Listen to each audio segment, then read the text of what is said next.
السلام علیکم۔ سڈنی سے طارق محمود مرزا اپنے نئے مضمون کے ساتھ آپ کی خدمت میں حاضر ہے، جو جشن آزادی پاکستان کے حوالے سے ہے۔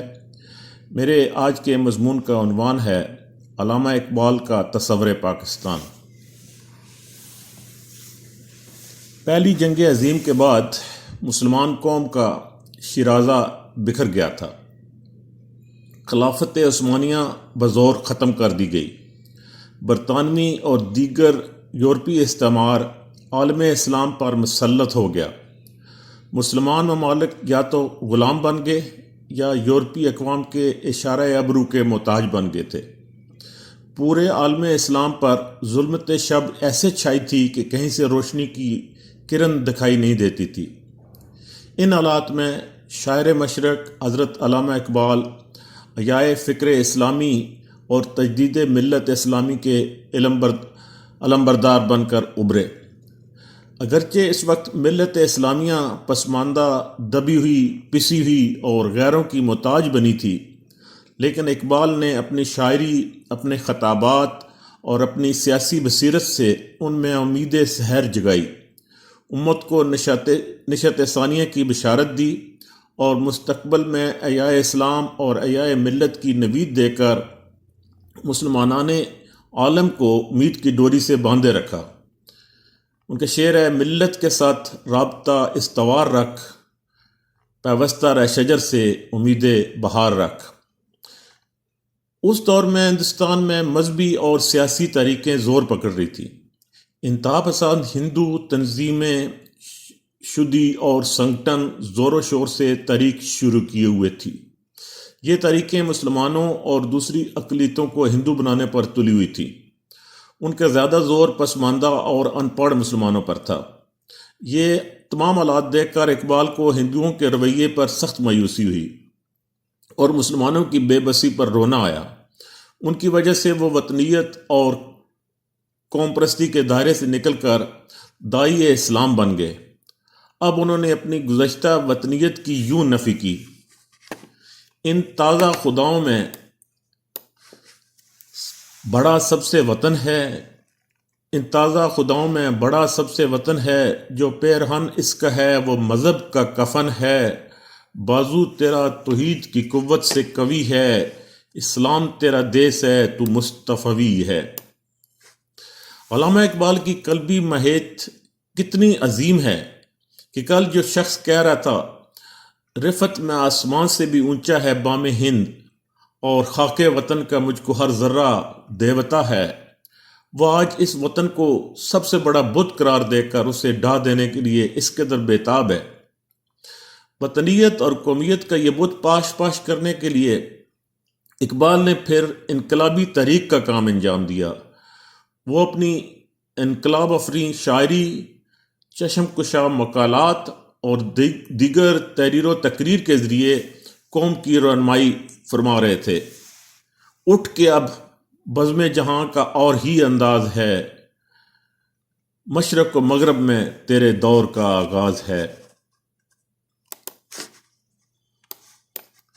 بیداری ملت اور خود آگاہی کے شاعرانہ پیغامات کے ساتھ ساتھ علامہ اقبال نے اپنا قائدانہ سیاسی کردار بھی ادا کیا۔ 20ویں صدی کے پہلے 3-4 عشروں میں بر صغیر میں سب سے مقبول مسلم رہنما علامہ اقبال ہی تھے۔ حالانکہ عمومی طور پر وہ عملی سیاست سے دور رہتے تھے، مگر مقبول ترین شاعر، مفکر اور فلسفی کی حیثیت سے ان کا فکر اور فلسفہ مسلمانوں کے دلوں میں فوراً جاگزیں ہو جاتا تھا۔ علماء اور دیگر مسلمان رہنما بھی ان کی سوچ و فکر سے استفادہ کرتے تھے۔ اس دور میں مسلمانان ہند کو سب سے بڑی فکر اس بات کی تھی کہ ایک فرد ایک ووٹ کا طریقہ اختیار کیا گیا تو مسلمان ہمیشہ کے لیے ہندوؤں کی عددی برتری تلے دب کر رہ جائیں گے۔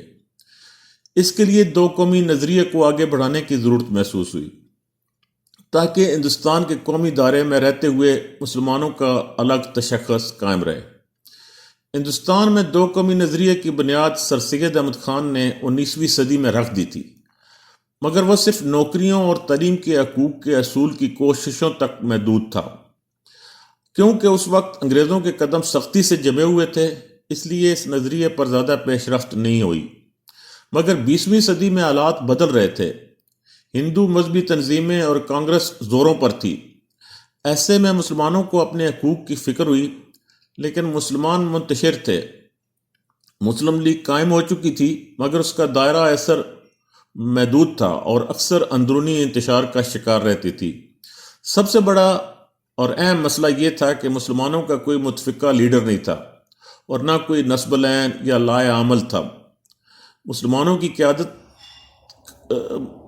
کانگریس، مسلم لیگ، تحریک خلافت اور دیگر جماعتوں میں منقسم تھی۔ قیادت کے اس خلا کو علامہ اقبال نے پھر بخوبی پر کیا۔ ان کی قیادت نے پھر تحریک کا کام کیا۔ انہوں نے دو قومی نظریے کے احیاء کے ذریعے مسلمانوں کے لیے نصب العین کا تعین کیا۔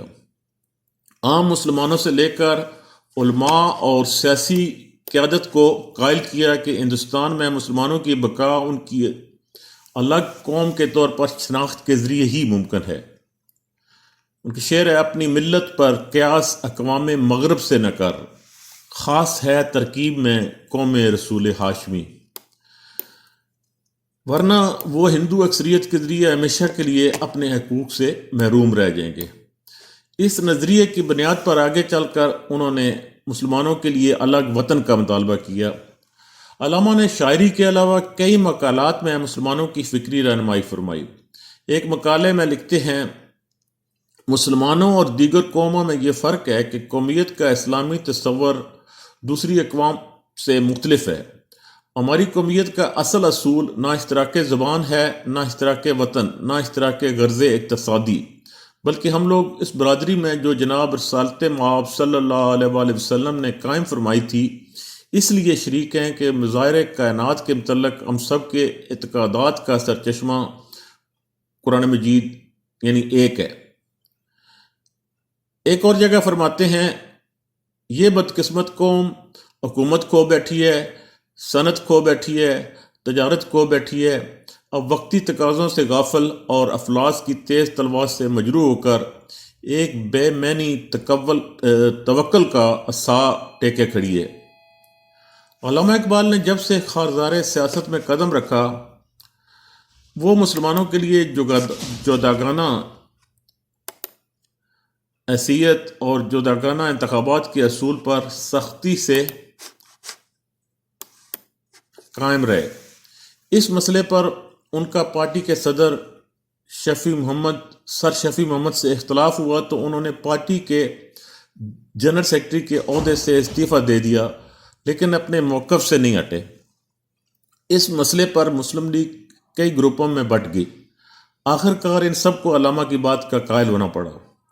علامہ نے نہ صرف اپنا اصولی موقف برقرار رکھا، بلکہ اپنی قائدانہ صلاحیتوں سے مسلم لیگ کے اندرونی اختلافات ختم کر کے اسے متفقہ اور فعال جماعت بنانے میں نہایت عام کردار ادا کیا۔ یہی جماعت آگے چل کر پاکستان کی خالق جماعت بنی۔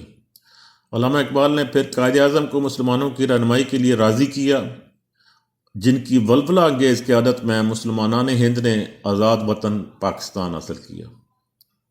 آسماں تیری لہد پہ شبنم افشانی کرے، سبزۂ نورستہ اس گھر کی نگہبانی کرے۔ السلام علیکم ورحمۃ اللہ۔